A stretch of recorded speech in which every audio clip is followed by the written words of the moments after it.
ওমা, সকাল সকাল মাথায় হাত দিয়ে বসে আছো কেন? কি করব, রোজকারের ঝামেলা। সকালে কি টিফিন করব? তা রেডিমেড খাবার দাবার এনেছে দেখো, জাস্ট গরমা গরম, হ্যাঁ গরমা গরম তেলে ভাজবে আর দিয়ে দেবে। উপমাস কিচেন অ্যান্ড ক্যাটারার, পুরো দেখো সিল প্যাক রয়েছে এরকম। ফুলদা সিমটিম, এই দেখো কি বলো তো এটা? কড়াইশুটির কচুরি। ইয়েস, বেলার কষ্ট নেই, পুর ভরার ঝামেলা নেই, জাস্ট গরমা গরম মজা তেলের মাখার মধ্যে, ঝামেলা নেই। কোনো ঝামেলাই নেই। অনেক অনেক ধন্যবাদ উপমাদিকে ধন্যবাদ দাও। উপমাদিকে ধন্যবাদ। উপমা দিদি না তোমার? ও আমার বৌমা। হ্যাঁ। ও আচ্ছা, আমার বৌমাকে অসংখ্য ধন্যবাদ। ভাজবো আর খাবো। মেশিনের তৈরি এই কড়াইশুটির কচুরি ফুলকো ফুলকো হয় কিনা? ফুলছে ফুলছে ফুলছে এলাই।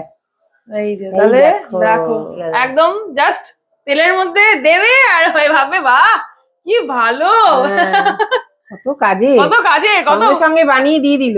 মায়ের তো আজকে কষ্ট লঘু করে দিয়েছি, কোনো ঝামেলাই নেই, বেলতেও হয়নি, পুর ভরতেও হয়নি। এটা হচ্ছে উপমাদির মেশিনে তৈরি করা কড়াইশুটির কচুরি। একটু খেয়ে দেখো তো টেস্ট কেমন। আমার বৌমা ইয়েস, ও সোদপুরে থাকে। হ্যাঁ, বাহ, কতটা বড় আর ফুলকো। Heavy heavy. দেখ, এই দেখ, এই দেখ কতটা পুর দিয়েছে তাই না? হ্যাঁ, আর সঙ্গে লঙ্কাও দিয়েছে।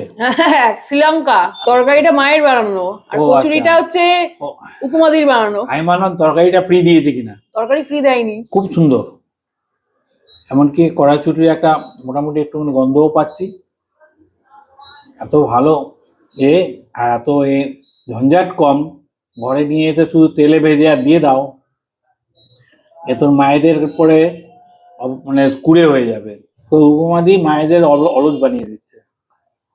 যাক, কোনো বেলতে হচ্ছে না, পুর ভরতে হচ্ছে কিচ্ছু না, করতে হচ্ছে না, ময়দা মাখতে হচ্ছে না, কিচ্ছু করতে হচ্ছে না। খালি তেল গরম করো, ভাজো আর দিয়ে দাও। বাবার ভালো লেগেছে। না, সত্যি খুব ভালো হয়েছে।